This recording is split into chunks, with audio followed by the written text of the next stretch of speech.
Hello again. It is Crew Call here on the Motor Racing Network, taking you into the garage area and talking to the folks that make the race cars go around the racetrack. We are so glad you have joined us. Steve Post and 25-time and championship-winning crew chief Todd Gordon in the house. Hey, Todd, how are you? I'm great. Coming off of a Mother Nature had an impact all weekend long. So absolutely. Man, oh, man. Yeah, but ultimately, I think we had enough laps for the cream to kind of rise to the top.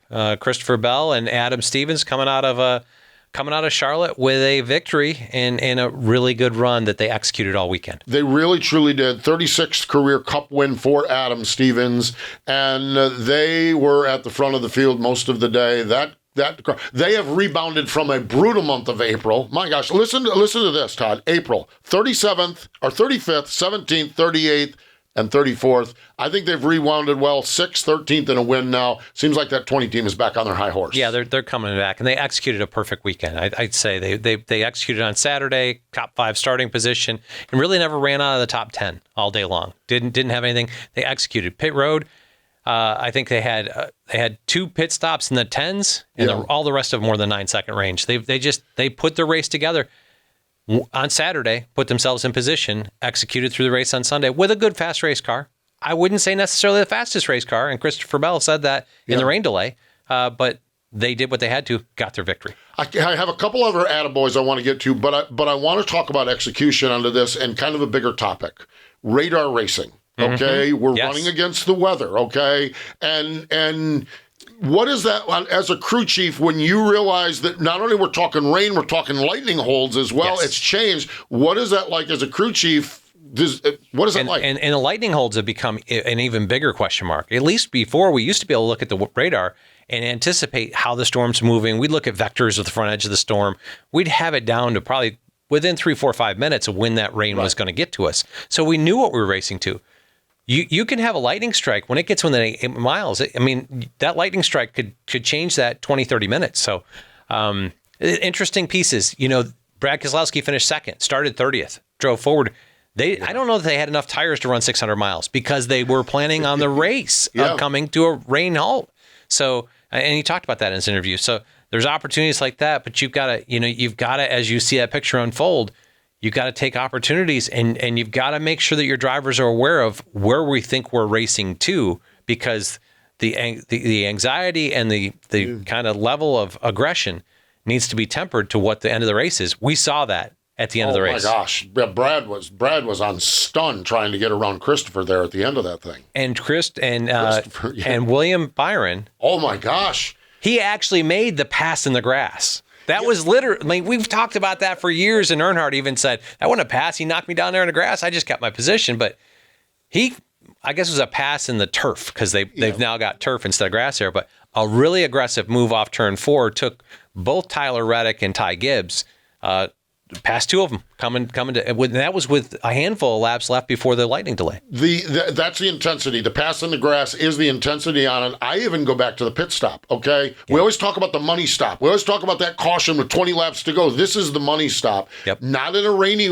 they're all money stops when weather's in the area. Well, if you don't, they are. You can't give up the position. You go forward. The other piece I think out of this weekend, and I'm going to touch on the 4th place finisher, because I've hit the top 3, but the 4th place finisher, Tyler Reddick, had an inspection infraction after they passed. They had something, I don't know what happened, tomfoolery or whatever you want to call it. But they had to do, they lost their starting position, had to do a pass through, blended out just in front of the leader, and recovered to a 4th place finish. A really, really good drive for the 45 team. Really, truly was a good drive for the 45 team. And while we're giving attaboys, Justin Allgaier filling in for Kyle Larson. Attaboy, keep the car on the lead lap, keep the fenders on it, drove to a 13th place when that thing finished. Went a lap down. Yes. And drove his way back to the lead lap under green.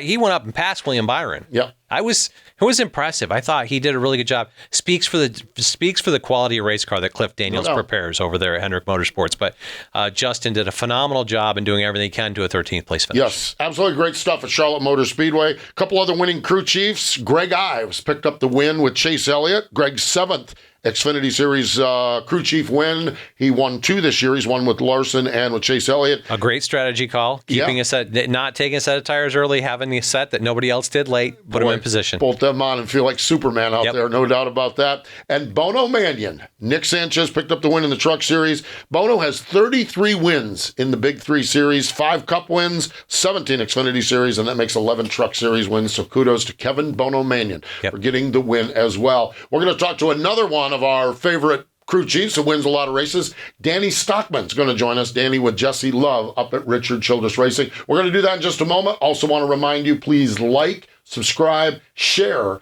these videos or these audio, wherever, if you're listening to it on Spotify or iTunes, or if you're watching us on YouTube, like, share, and we do appreciate that. So what we're going to do, we're going to step away. Danny Stockman from Richard Childress Racing joins us next.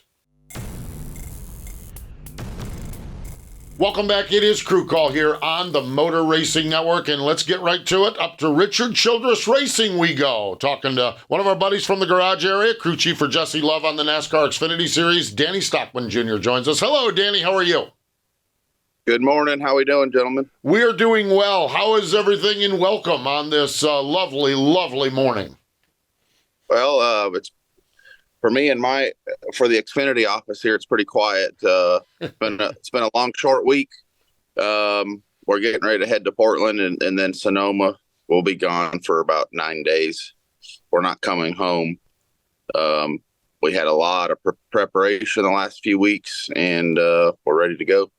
So you talk about that. What's the buildup? What was Memorial Day weekend like for you guys preparing for this? And then talk about the logistics of putting back-to-back races on the West Coast together, both road courses events.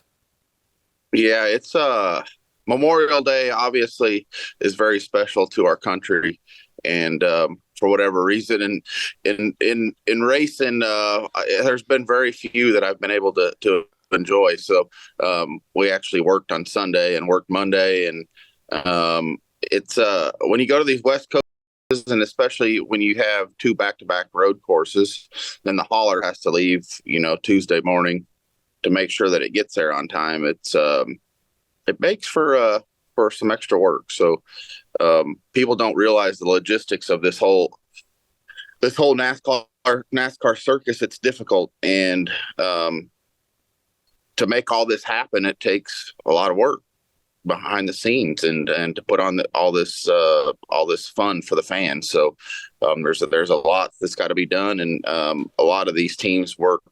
A lot of these people work 7 days a week, and people don't even realize that. So Todd can attest to that, I'm sure. And that's why I'm here and not there.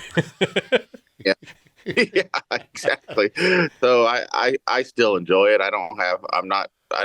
It doesn't bother me much. Because I do love it, but it's tough. It definitely is tough going to the West Coast, and especially for 2 weeks, because we're not coming home, and we'll leave Portland, then go to Sonoma and work in Sonoma on our Sonoma car on Wednesday and Thursday, and put the air conditioning unit and things like that in it, and it's pretty much ready to go. But there's still more work to be done.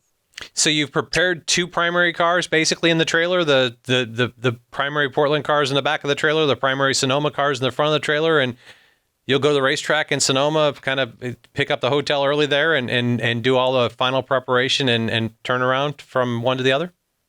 Yes, exactly. And then the 21 team has our backup for both teams and their Portland primary, and we're shuttling their Sonoma primary to them. That's actually leaving this morning. So a lot to it that people don't even think about. Yeah, so 2 teams, 5 cars headed to the West Coast. What are the Portland road course versus the Sonoma road course, which the Sonoma road course is a new pavement as well. What are the similarities? What are the differences? How do these 2 compare to each other, or do they? Well, I think, Portland, I spent quite a bit of time last night on the simulator. I've never been there, but I'm noticing, we have all the data and everything, and I'm noticing the mile per hour through the middle of the corner, and it's very slow. There are fast sections, but most of the corners, your hard brake and the car rolls through the corner, and you're never going back to wide open. You're kind of just flowing through a lot of switchbacks, and it's very slow. So much different than Sonoma. Sonoma used to be a tire monster, and now I feel like the pace is going to be super wicked up. It's going to be slick, but it's not going to eat tires. It's going to be slick until the rubber gets laid down, and then it's going to be really, really fast. So two completely different road courses. I don't really know what to expect because I've never been to Portland, but it's just another racetrack. And if you look at the data and kind of study what's going on, I think I think we got a good package for there. So looking forward to it for sure. Looking forward to that's like my favorite part of the country. Yeah, Sonoma is beautiful up there. I love the racetrack. I've been going to Sonoma since I was a child. And I actually just love road racing. It's a lot of fun. It brings a different mentality to the weekend, and you can throw some strategy in there and turn left and right. And I just have a blast doing it. So, looking forward to it for sure. So you're really looking forward to the next 2 months because we've got 4 road course events. Well, if you include the Chicago Street Course as a road course event, in the next 2 months. Has Jesse seen these racetracks before? There's been some racetracks. I think Darlington, Steve and I were talking about on the broadcast. He hadn't seen the place before, and boy, what a quick study. But has he seen these places? And what are your thoughts on all the road courses coming up in the next 2 months? Yeah, so he's been to both of them, but it's been a few years. I think it's been 2 years since he's been to Portland, and it's been 3 or 4 since he's been to Sonoma. He ran Sonoma for McAnally back in the West. That's been a few years ago, but he takes to these places really quick, and his best friend is Connor Zilic, which is, in my opinion, one of the best up and coming road racers in the country. The kid is just phenomenal, so he helps Jesse with a lot of that stuff. He's been there several times, and we went to the sim yesterday. I always work on my stuff like 3 to 4 weeks out. Yep. Get his mind thinking for these racetracks. And I kind of catch him off guard where he gets in the simulator and he's like, oh, okay. And then he comes back and he picks up like a second and a half. So it's kind of funny to see what studying actually does for these kids. It's pretty crazy. How talent level? How good is Jesse? I mean, I'm convinced he's the real deal. I'm convinced he's going to be a Sunday afternoon racer. You've been the crew chief. What's it been like to work with a young talent and kind of hone his skills? Yeah, he has the whole package. He don't tear up equipment. He has speed. He has the work ethic, and yes, he will be a Sunday racer for sure. I've worked with a lot of great kids.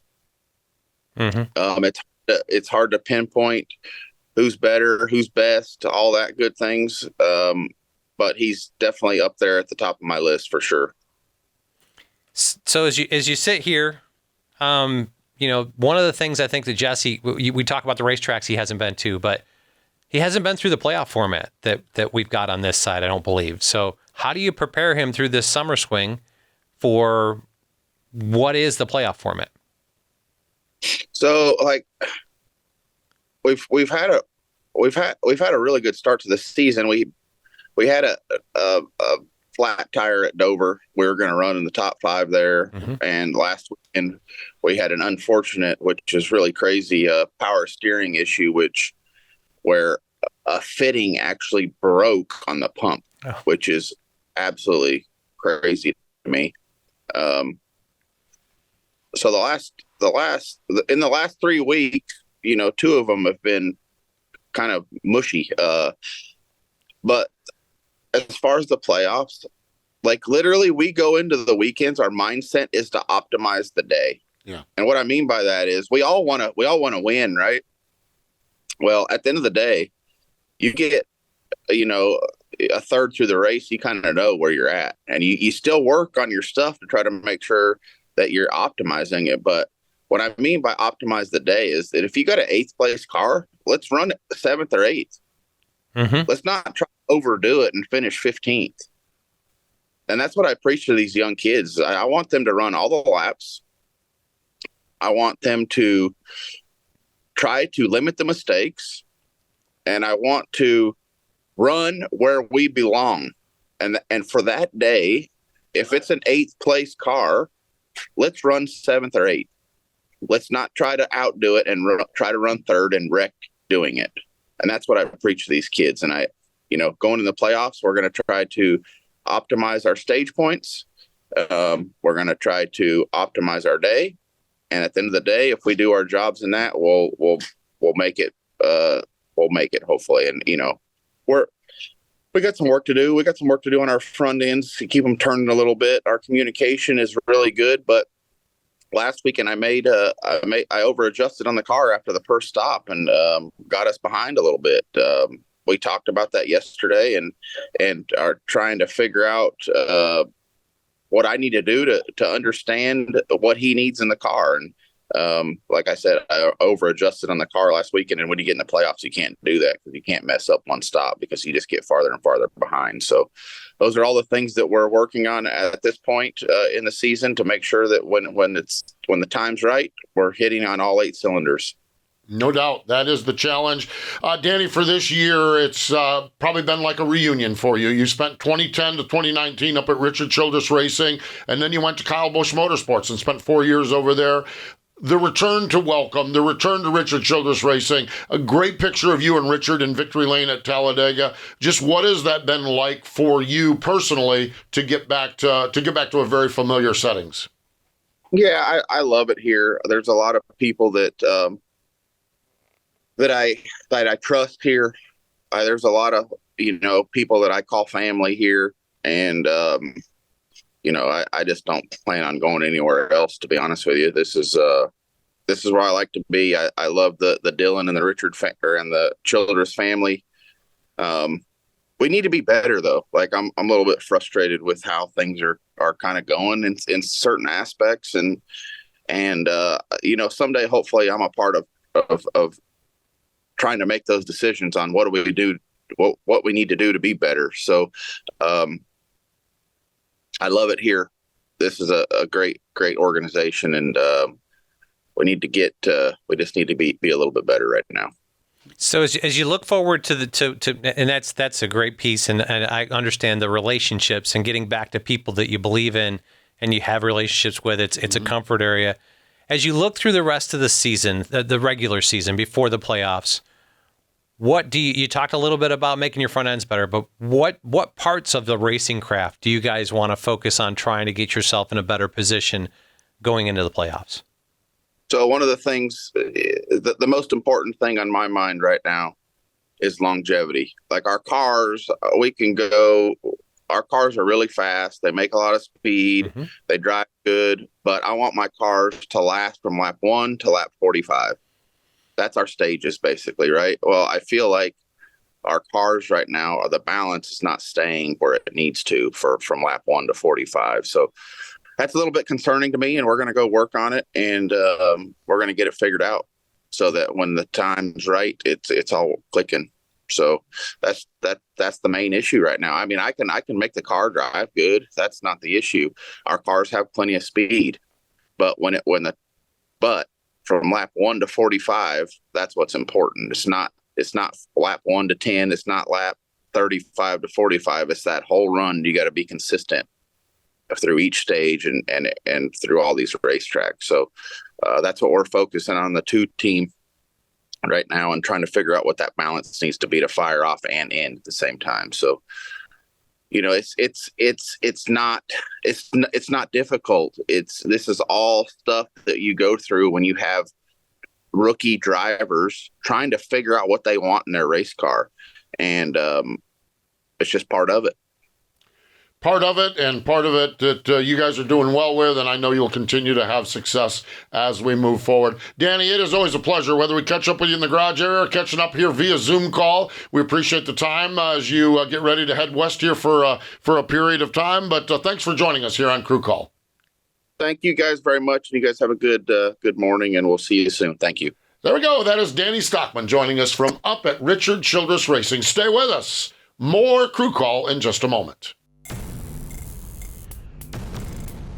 Welcome back to Crew Call. Having so much fun. Todd Gordon and Steve Post here. Always appreciate Danny Stockman and his time and his insight. He really provides great insight and just a wonderful, wonderful guy. So Danny and his crew are headed to Portland, Oregon. The Truck Series and the Cup Series headed to Worldwide Technology Raceway. And in Todd, St. Louis. In St. Louis, exactly. Todd, when you think about this racetrack, what are some of the things with this Cup Series race that you're focused on as a crew chief? Well, I look at the piece. We've had 2 Cup races there. They've both been won by multiple-time champions. Joey Logano won the first one, Kyle Busch the second one. You look at the finishing order from last year, a lot of big names in the front of that. Kyle Busch, Denny Hamlin, Joey Logano, Kyle Larson, Ryan Blaney, William Byron. Yeah. Like there's a lot of guys up there. Martin Truex Jr. Yeah, the cream really rises to the top. And I think it's because this racetrack is unique. It's the ends are different. Turns 1 and 2, tighter radius, more banking. 3 and 4, flatter, bigger sweeping corners. You can't be, it reminds me kind of Phoenix, but it's a different aero package. So the notebook doesn't really apply. The tires are similar, but the aero package, I think, separates them. It's going to be interesting to see how these teams kind of sort everything out. Yeah, when we talk about that, it is the intermediate package. It's yes. It is the intermediate rules package on it. And so it is dramatically different, the rules are, than what we have at Phoenix, and New Hampshire, and other similar places. The aero balance is much different. It's much more downforce here, but it's still, you use a lot of brake getting in the corners. It races like a short track, but the aero package isn't like a short track. So the notebooks are a little separated. Yeah. It really makes this place unique. And as you look at the lap times, there's not a lot of lap time fall off. You have to execute your way through. 300-mile event. Yeah. And I looked at it, top 2 last year, 4 pit stops. So not a lot of lap time fall off. You got to be on your game. You got to win on Saturday, and you've got to be on executing well on Sunday. Yeah, because we talk about 4 pit stops, 4 chances to fix your race car, 4 chances to maybe jump, get some track position. Yes. This is half of what the 600 distance should have been. I mean, we got rained out, obviously, or rained on, but it's fascinating to me. We go from 600 to 300 miles. Yeah, and we do 300 on some short tracks, but here's 1.25 miles. So limited laps, you got to be on your game. But that's why I think you see those names at the front, because those are the teams that know how to execute. Boy, it is going to be fun. It really, truly is. That is for sure. The Enjoy Illinois 300 is coming up. Motor Racing Network's airtime 1:30, and going to be fascinating to see where we go this weekend and who's able to perform out at that racetrack. Yeah, when you look at it, there's some names that need to have the comebacks. The 2 previous winners both could stand to have a win, both right there on the cut line or below.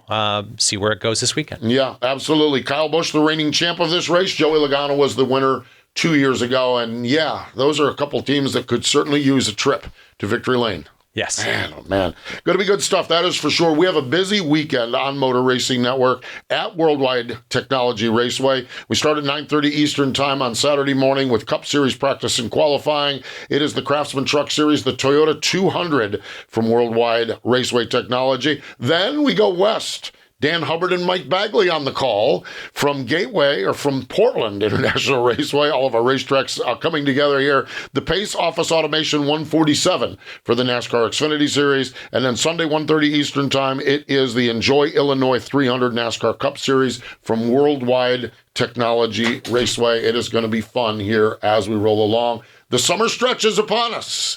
Time to see what we do and who has what as we roll closer and closer to the playoffs. Going to be fun, that's for sure. He's Todd Gordon. I'm Steve Post. We appreciate Danny Stockman for joining us here on the program. More important, though, than all of that, thank you for joining us here this time on MRN's Crew Call.